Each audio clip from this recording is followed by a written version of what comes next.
Bismillahirrahmanirrahim. Assalamualaikum warahmatullahi wabarakatuh. Alhamdulillahirabbil Waalaikumsalam. alamin wassalatu wassalamu ala asyrafil anbiya wal mursalin wa ala alihi washabbihi ajmain.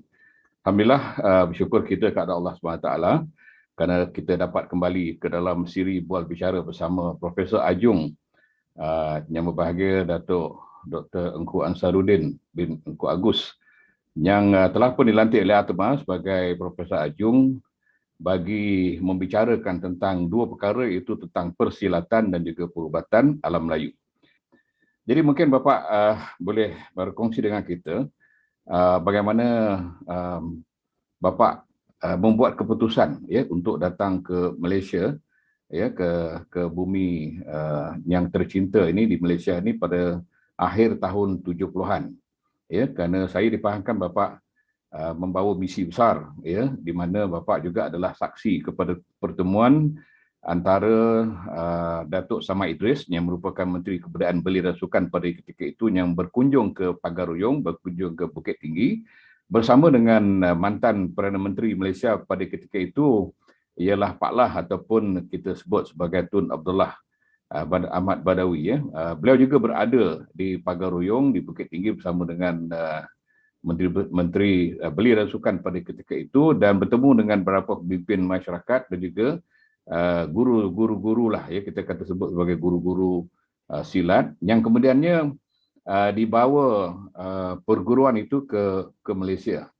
Jadi mungkin Bapak boleh berkongsi sedikit tentang sejarah latar belakang apa yang berlaku, dan kemudian Bapak datang ke Malaysia dengan sebab mission ataupun misi besar yang Bapak bawa ke Malaysia. Silakan Pak. Terima kasih. Assalamualaikum warahmatullahi wabarakatuh. Para sahabat-sahabat saya yang berada di luar sana, saya sangat bersyukur kehadirat Allah Subhanahu wa taala yang telah memberi kesempatan, peluang kita dapat bertemu bertatap muka melalui alam maya ini.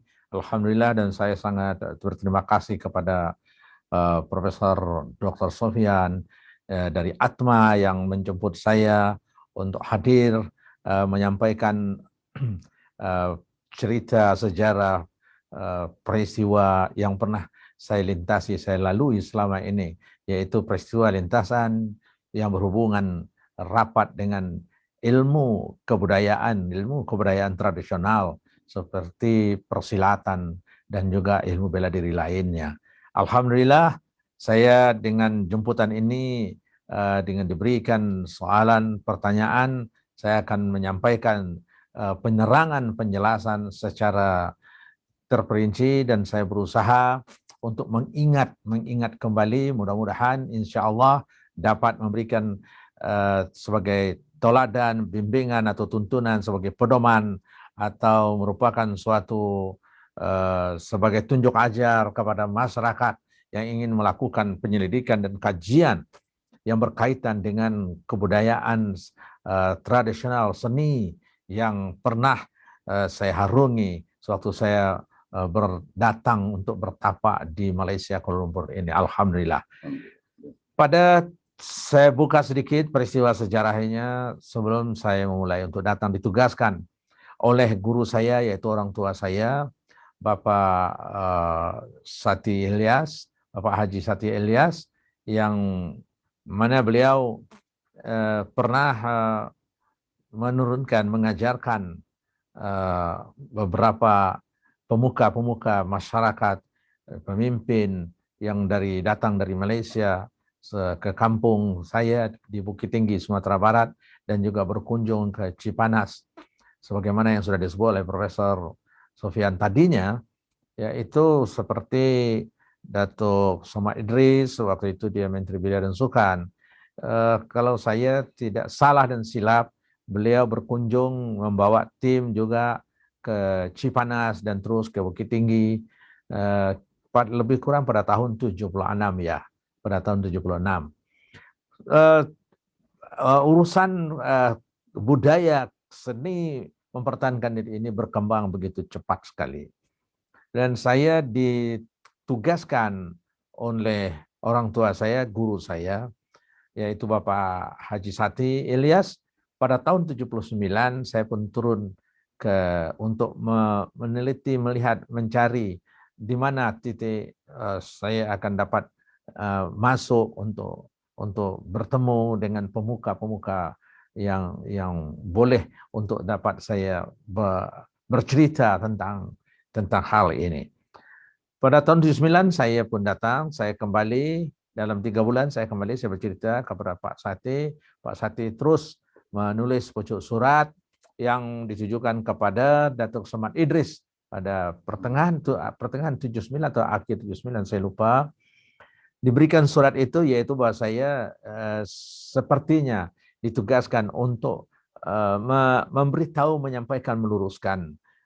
Sebab apa yang dilihat oleh Pak Sati dalam perkembangan dan kemajuan yang sangat pesat begitu, seolah berbeza dengan asal usul nama yang dibawa ke Malaysia ini. Nah, begitu ya. Ini satu aliran tradisional, aliran spiritual, aliran yang insya Allah tidak bertentangan dengan ketentuan yang dibawa oleh Rasulullah SAW. Beliau Pak Haji Sati sebagai guru yang memberikan ilmu tersebut kepada Kementerian Belia dan Sukan melalui Kementerian Belia dan Sukan pada saat itu, sebagaimana yang disebutkan oleh Profesor Sadinya. Jadi alhamdulillah saya pun berangkat ke sini sehingga saya duduklah di Pekeliling, Kampung Pandan Pekeliling, yaitu pusat latihan, di waktu itu diberi nama Pusat Latihan Nasrul Haq. Nah, saya tidak tahu apa itu Nasrul Haq, saya tidak tahu, tapi semua pergerakannya yaitu pergerakan yang dilakukan dalam aliran tersebut, pergerakan yang ada yang terdapat sebagaimana yang diajarkan oleh orang tua saya Pak Haji Sati Ilyas. Nah, sebenarnya sebelum saya datang itu, Pak Sati Ilyas dia beberapa kali datang dengan 2 orang guru jurulatih, yaitu Pak Nazwarutan Sati. Ya, alhamdulillah umurnya masih panjang, sekarang masih hidup, ada di Kota Bukit Tinggi. Dan juga Pak Ujang. Pak Ujang, dia berdua datang ke sini untuk mengajarkan di pusat latihan ilmu jurus tersebut. Waktu itu tidak ada ilmu Nasrul Haq, tapi ilmu jurus waktu itu. Saya pun tidak tahu perkembangan, nah namanya berubah kepada Nasrul Haq. Jadi alhamdulillah saya sampai berada di pusat latihan Nasrul Haq tersebut di dekat Kampung Pandan Pekeliling. Saya memerhatikan beberapa malam latihan. Jadi memang ada yang saya perhatikan, yang saya lihat, ada metode sistem atau filosofi yang mereka belajar itu saya interview, saya tanya, tidak berjumpa selama saya belajar, selama saya berada di berdamping dengan orang tua saya. Jadi dalam hal ini mulai saya sesuai apa yang diarahkan oleh orang tua saya tadi, guru saya tadi, untuk saya memberitahu itu tidak betul begitu, tidak betul begitu. Itulah saya terangkan ya. Mungkin di dalam ini tidak dapat kita detailkan apa yang menjadi hambatan halangan tersebut. Nah, setelah saya berada di sini lebih kurang hampir mendekati 1 tahun, saya bertemu dengan Datuk Samad Idris karena saya juga mempelajari, melihat situasi perkembangan ilmu kesenian bela diri fisikal. Tadi itu spiritual. Dalam ilmu fisikal ini saya memang ada hobi, ada jiwa seni bela diri sedikit, tidak banyak. Saya beritahu kepada waktu itu Menteri Belia dan Sukan, kita di sini belum ada ilmu persilatan bela diri silat olahraga. Padahal di Indonesia sudah berkembang begitu cepat dan lajunya, karena mula-mula untuk take off-nya ilmu bela diri silat olahraga ini di Indonesia, dan dia berkembang dan sampai ke negara-negara luar, banyak berkembang. Saya tanya di Malaysia ini tidak ada, karena langsung bercakap dengan menteri sendiri. Dia bilang belum ada. Silat olahraga itu macam mana? Saya terangkan sedikit tentang silat olahraga itu. Terus beliau bertanya kepada saya, macam mana untuk dapat aliran itu dibawa ke sini, dibawa Kementerian Belia dan Sukan? Ya mudah sekali. Nanti saya akan bawa sahabat saya sahabat saya untuk mengajarkan, menurunkan atau mengajarkan, bukan menurunkan ilmu menurun, tidak, tetapi mengajarkan dengan bagaimana tata cara, disiplin, serta prosedur dan peraturan, serta undang-undang. Saya bawa kawan saya itu yang paham semuanya. Prosedur di padangnya, waktu pertandingannya, dan undang-undangnya bagaimana, dan penilaiannya bagaimana, dan bagaimana konsep silat olahraga ini. Kenapa? Kita di sini kaya dengan bela diri, persilatan, bermacam-macam aliran, sangat kaya, sangat banyak sekali. Kenapa? Untuk merumuskan, untuk menyatukan aliran ini sangat susah sekali. Terus terang saja, saya juga pernah menjadi guru dalam persilatan. Kebanyakannya guru persilatan ini sombong, ego, terus terang saja. Nak menyatukan itu memang susah, berat sekali nak menyatukan. Sebab antara sesama lainnya dia berasa saya yang baik, saya yang ini, apa kurang saya. Tetapi ini karena saya bawa pakarnya ini saya bawa ke sini. Bukan kita itu untuk melakukan pertarungan persaingan antara satu perguruan bela. Semua perguruan bela diri silat bagus, hebat, baik. Bagaimana untuk menyatukan metode konsep menjadi sebuah silat olahraga? Karena itu ada prosedur peraturan. Kenapa harus sampai begitu? Karena kita jangan tertinggal untuk mengikuti langkah-langkah negara-negara yang sudah berkembang silat olahraga tersebut. Jadi maka tiba saatnya saya kembali lagi ke Indonesia dengan membawa sepucuk surat dari Menteri Belia dan Sukan. Saya bertemu dengan sahabat saya, yaitu sahabat karib saya ini. Saya pun berangkat untuk menemuinya, berbincang dengan dia. Ini begitulah kira-kira, Prof. Silakan, Prof. Lanjut. Jadi di peringkat awal tu Pak, tentang silat yang dikatakan jurus itu, yang asal-usul seni silat itu telah dikembangkan di Malaysia, tapi dinamakan sebagai Nasrul Haq. Ya, mungkin saya dipahamkan juga Bapak pernah bertemu dengan beberapa guru Nasrul Haq ini dan berbincang dan mungkin mengajak mereka untuk kembali kepada yang asas, ya, jalan yang asas, supaya berpegang kepada akidah, berpegang kepada syariat, agar seni bela diri ini tidak lari daripada ajaran-ajaran Islam. Jadi Bapak juga telah menyentuh tentang silat olahraga, tetapi mungkin ada Bapak ingin menyentuh sedikit tentang pertemuan Bapak dengan guru-guru ataupun jurulatih Nasrul Haq itu, bagaimana pertemuan itu yang berlaku, Pak? Baik, terima kasih, Prof.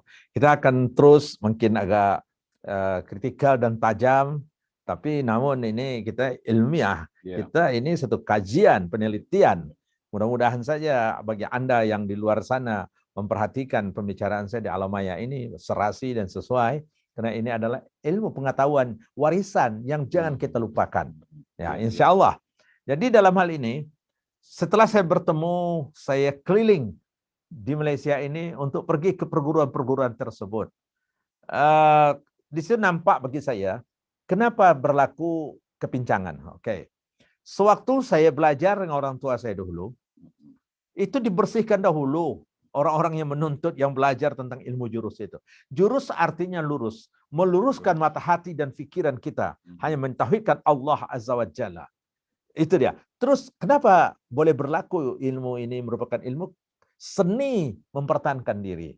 Karena kita dididik bagaimana menguatkan konsep pendirian, mentality kita itu menjadi kekuatan yang strong dan tidak ada keraguan mentauhidkan Allah. Jadi dibersihkan kalau kita ada menuntut ilmu-ilmu yang negatif, ilmu-ilmu kebatinan spiritual yang negatif. Itu dia waktu belajar ilmu jurus itu.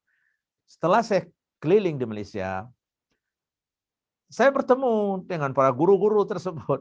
Itu, tapi memang risikonya berat waktu itu ya, masih muda, tahun 80, 81 saya keliling saya di seluruh negeri di Malaysia ini untuk menyampaikan ini asal usulnya baik, namanya saya tidak akan, saya itu sudah hasil musyawarah yang besar, musyawarah yang luar biasa waktu itu, orang-orang pakar-pakar untuk mencetuskan sebuah nama Nasrul Haq. Itu sudah keputusan. Saya tidak merubah nama, saya kata. Tetapi karena ini asal usulnya ilmu jurus, saya akan bercakap tentang ilmu jurus. Nah, saya akan memberikan penilaian. tidak kurang dengan tantangan cabaran bila saya menyampaikan itu. Nah, saya harus membuktikan kepada mereka kebenaran ilmu jurus itu. Bahwa Anda yang Anda ajarkan ini sudah menyimpang, saya beritahu begitu. Karena Anda mungkin tidak dianalisa, tidak teliti oleh para guru-guru cawangan. Bahwa Anda itu mengkombinasikan ilmu kebatinan Anda, ilmu dari nenek moyang Anda, ilmu Anda tuntut dari mana-mana saja, ya, yang negatif, yang membawa unsur-unsur kesirikan, yang membawa unsur-unsur yang memadukan, menyatukan kekuatan-kekuatan gaib lainnya ke dalam ilmu jurus ini. Yaitulah. Makanya berlakulah kesimpang siuran, tidak lagi lurus. Pada jurus itu meluruskan mata hati dan pikiran hanya kepada Allah, berharap berlindung hanya kepada Allah. Tapi karena mereka telah kombinasikan berlaku karena yang belajar tadi terus dia menjadi guru, ada kehebatan-kehebatan yang signifikan yang dapat disaksikan, ditengok dengan mata luar biasa sehingga tertarik para pelajar-pelajar orang kampung, yang orang muda-muda waktu itu. Macam-macam. Dia katanya ini ilmu nasrah, ini ilmu jurus. Dia bilang, oke, macam mana itu? Dia boleh diikat lehernya, ditarik dengan tali. Saya kata, ini tidak ada saya belajar dulu dalam ilmu jurus. Dan saya tidak pernah diberitahu dan diajarkan oleh guru saya. Guru saya, Guru Datuk Somad Idris. Juga para pemuka-pemuka awal dari sini. Ya, guru saya itu gurunya daripada Menteri Belia dan juga dia orang tua saya. Dan dia itu dulu, guru saya itu paman saya. Paman saya itu, dia punya orang kanan itu Pak Nazar Sonsati masih hidup sekarang. Pak Nazar Sonsati itu sepupu saya. Dan guru saya Pak Haji Sati Ilyas ini adalah dia anak buah kepada bapak saya sendiri. Kenapa? Karena dia jauh tua, saya panggil bapak sama dia. Dia yang beritahu kepada saya. Sempat sebelum kedua orang tua ini meninggalkan dunia, dia bertemu, dia datang, sudah lama tidak bertemu, dia datang, dia bertemu, dia berdialog. Sehingga saling tukar pikiran 2 hari 2 malam. Begitulah dia karena saling kerinduan mereka itu. Dia bilang dia sangat gembira karena saya belajar tentang ilmu jurus ini. Nah, begitu dia. Jadi dalam hal ini, setelah saya beritahu kepada orang-orang yang belajar di negeri-negeri, saya dari Kuala Lumpur, saya perbaiki di Ibu Pejabat Nasrul Haq itu di Pekaliling. Saya katakan bagaimana malam-malam berhimpun sampai 20-30 para juru-juru latih. Saya terangkan, berlakulah situ uji-menguji, cabar-mencabar. Berisiko tinggi saya untuk menyampaikan. Saya keliling 3 bulan. Di antara satu peristiwa keliling ini sangat mengerikan, sangat dahsyat sekali. Saya berada di satu negeri. Di negeri itu saya tidak sebutkan namanya. Di situ saya bertemu dengan 5 orang guru dan waktu itu murid-muridnya lebih kurang 200 pada malam hari itu hadir mendengarkan saya berkata, saya berceramah tentang ini asal usulnya adalah ilmu jurus. Jurus ini begini saya terangkan. Mungkin guru itu tersinggung. Nah, sebab dia tidak berjumpa dengan orang tua saya tersebut. Tapi saya dengan sabar saya akan terangkan terus karena saya hanya bergantung berharap hanya kepada Allah. Mereka itu membuktikan dia tepuk batu berkecai. Batu bata ya. Batu bata ditepuknya berkecai. Luar biasa. Saya pujilah. Luar biasa. Terus yang kedua, yang seorang lagi itu tangannya ditikamkannya ke pohon kayu. Dia boleh tarik itu kulit pohon kayu itu. Saya kata, untuk apa ini? Saya akan cabut tulang rusuk kamu. Oh. Dicabar bapak ya. Iya, udah mulai nih. Dia udah lain. Sudah lain. Yang ketiga, seorang lagi itu dia bermain lagi. Dia goyang, dia goncang pohon kayu yang begitu besar. Jatuh daun-daunnya. Saya kata, ini ilmu apa? Dia kata, ini. Wah, dia sebutkanlah Nasrul Haq.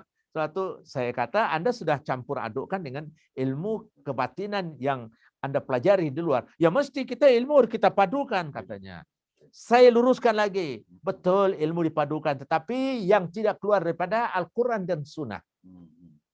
Maka berlaku waktu disaksikan oleh ketua kampung, oleh ramai, ada 200 muridnya. Malam hari saya tidak dapat melihat, menyaksikan wajah murid-muridnya karena pakai lampu PAM itu, lampu gasolin itu. Ya, ada lebih kurang 12 lampu malam itu, tapi wajah mereka itu jarak. Sekarang dia bilang, sekarang sudah jangan banyak cerita, dia bilang sama saya. Ini salah satu tempat ya. Tapi boleh dikatakan semua negeri itu saya mendapat cabaran, tantangan. Jadi alhamdulillah pada tahun 80 lebih kurang itu di negeri tadi, saya pun saya memang sudah datang ke padang orang, mesti tubujur lalu terbelintang patah, sudah siap payung sebelum hujan, saya pasrah berserah kepada Allah. Karena saya menjalankan misi nasihat dari guru saya. Apa harus saya sumbangkan kepada guru saya, yaitu paman saya tersebut? Apa yang harus saya berikan dia? Yaitu kepatuhan saya seorang murid, dan kepatuhan keyakinan saya perlihatkan, dan saya hanya berharap kepada Allah. Dia tanya saya, kamu berangkat ke Malaysia, akan ditantang, dicabar. Kamu berani? Saya katakan, kenapa tidak? Kan saya sudah keliling di aliran-aliran black magic di Indonesia. Waktu itu saya masih muda. Jadi berani. Ditanya lagi oleh Pak Sati, Nazar Sultan Sati. Para guru-guru tua dan Seruhak yang belajar di Kuala Lumpur, pasti dia kenal ini Pak Nazar Sultan Sati. Ini saya terus terang aja buka. Mereka pasti kenal dengan Sati Ilyas, Bapak Haji Sati Ilyas. Ya Anda boleh nanti kalau sudah melihat, menyaksikan live alam maya ini, Anda boleh, kalau umur saya panjang, kita boleh bertukar pikiran. Bukan kita untuk bertengkar dan berdebat. Tidak, kita mencari solusi jalan yang baik, karena kita sama-sama sudah tua. Semoga kita tidak sesat, dapat melafazkan kalimat La ilaha illallah Muhammadur Rasulullah dalam akhir hayat kita. Ini solusi yang akan kita cari. Ini apalah artinya, ini yang mau ditinggalkan semua. Tetapi kita mau tinggalkan kepada generasi seterusnya. Bukan yang negatif, bukan yang hodoh, bukan yang buruk, bukan yang black magic, bukan yang bercampur aduk antara yang hak dan yang batil. Hati-hati. Nah, ini saya kena bicara tentang ini, saya agak ekstrim sedikit, maafkan saya para pemerhati di luar sana. Tuan-tuan perempuan yang saya hormati, apa berlaku waktu uji coba mereka? Mereka setelah melakukan yang seorang begini, tepuk batu pecah dan tikam jari ke pohon kayu, dia cabut, lalu goncang pohon kayu. Yang keempat itu ada lagi atraksinya yang menggerunkan semua. Saya tidak mau sebutkan dia kombinasikan aliran dari mana, dengan berlaku gerakan-gerakan bela diri. Dia dengan berpencak bersilat waktu itu. Saya ada sedikit mengerti tentang ilmu persilatan. Jadi saya tidak merasakan keraguan. Kenapa? Rumusnya, kata guru-guru saya, kalau kita sudah berserah dan berlindung kepada Allah, kita berdakwah menyampaikan tauhid, tidak ada keraguan. Alhamdulillah, pegangan saya begitu, saya terus berdiri di tengah gelanggang orang tersebut. Saya bikin perjanjian lisan sama mereka. Apa perjanjian lisannya? Seandainya saya kalah, mati buang saya ke tepi laut. Karena itu di tepi laut, di pinggir laut. Kalau Anda kalah, ini perjanjian kita, saksi ramai, Anda bertaubat kembali kepada Al-Quran dan Sunnah. Dan seluruh murid semuanya berhenti berguru dengan cara yang diajarkan ini. Dan kembalilah sama-sama mencari ulama, mencari ustadz untuk belajar. Hapuskan ilmu-ilmu yang negatif. Ini dipanggil ilmu-ilmu kesyirikan, ilmu-ilmu mencari, berlindung, meminta selain daripada Allah. Tuan-tuan pemerhati Allah, sedikit saya singgung. Ini sebenarnya di luar kemampuan saya. Ini ustadz yang harus bicara, tapi tidak apa.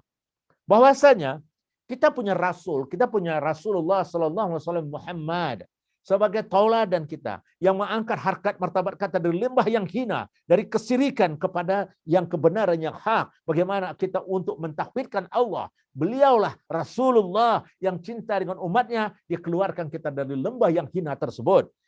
Dia adalah guru besar kita, pedoman dan tauladan kita, sehingga dia bawa apa yang dia bawa, sunnah-sunnahnya. Itu harus kita ikuti. Yang mana Rasulullah sendiri tidak pernah minta tolong berlindung kepada makhluk gaib selain daripada Allah Azza wa Jalla. Rasulullah harus satu peristiwa, Anda boleh rujuk di luar itu kepada para ustadz, para ulama, yang mana Rasulullah pernah waktu berdakwah di Taif, dilempar batu, lempar tai lembu, sehingga luka kepalanya, merangkak dia, menetes darah dari kepalanya, jatuh ke jubahnya, sehingga jubahnya berdarah. Turun malaikat. Turun para malaikat. Apa kata malaikat? Ya Rasulullah,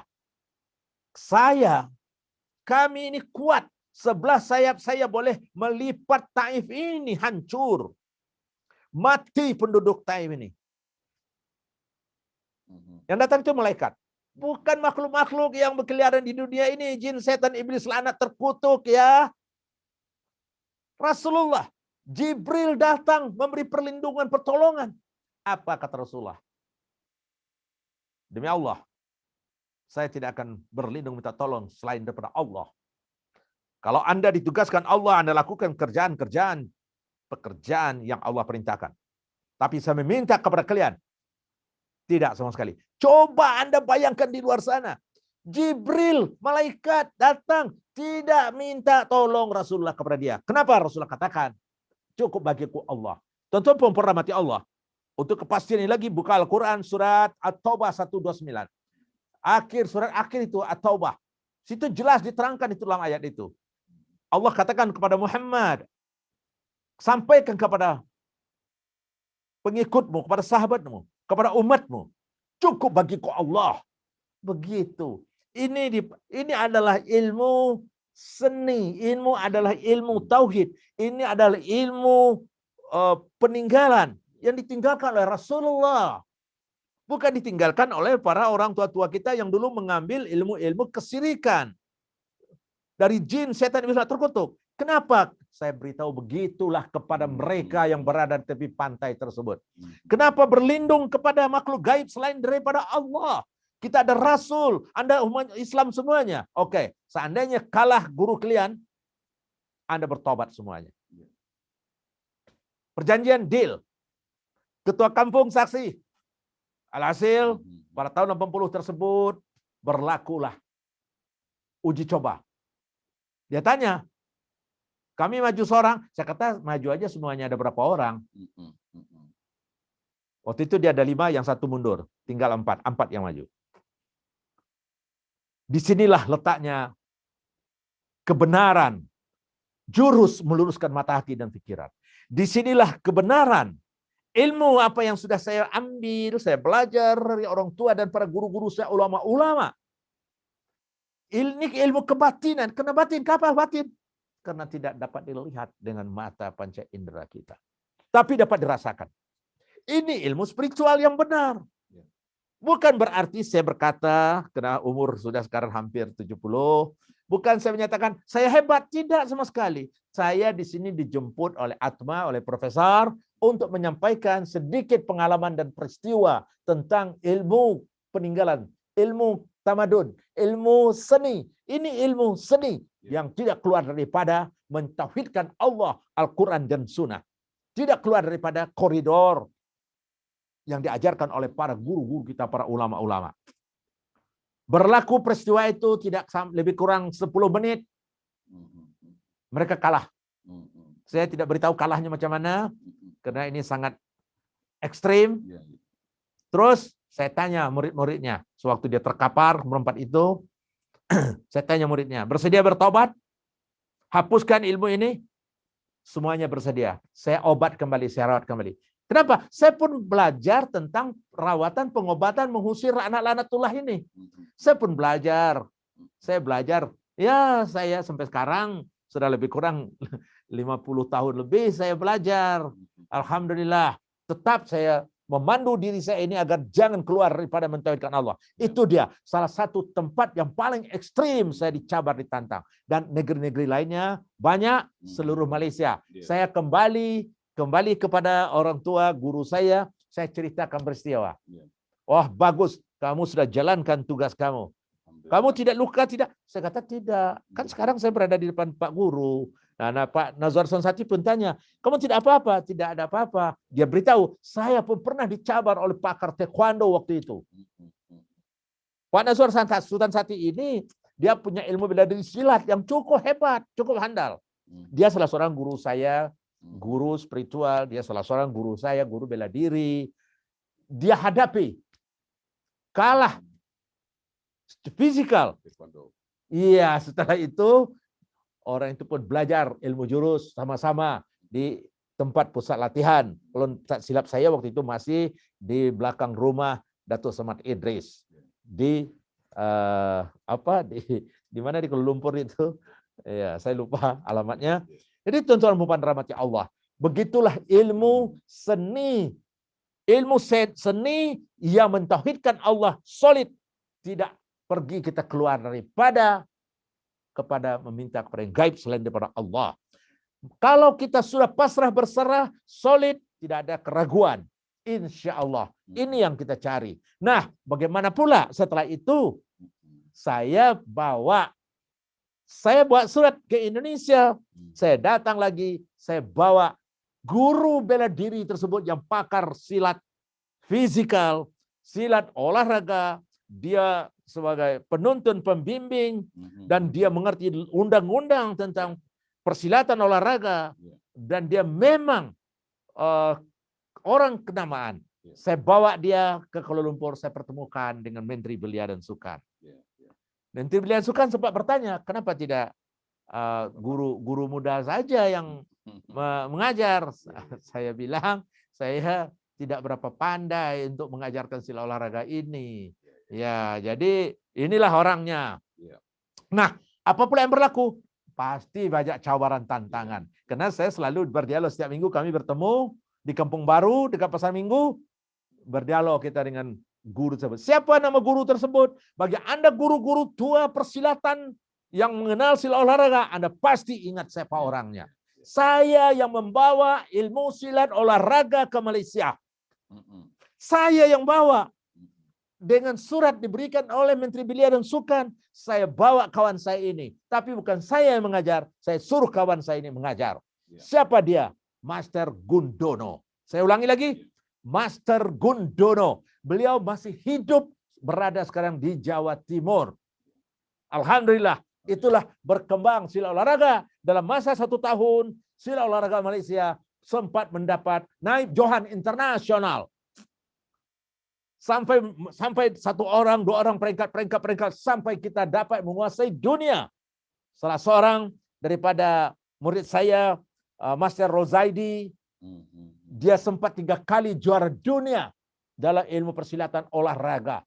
Begitu warisan yang dibawa dari negara jiran kita tersebut. Adalah saya yang membawanya.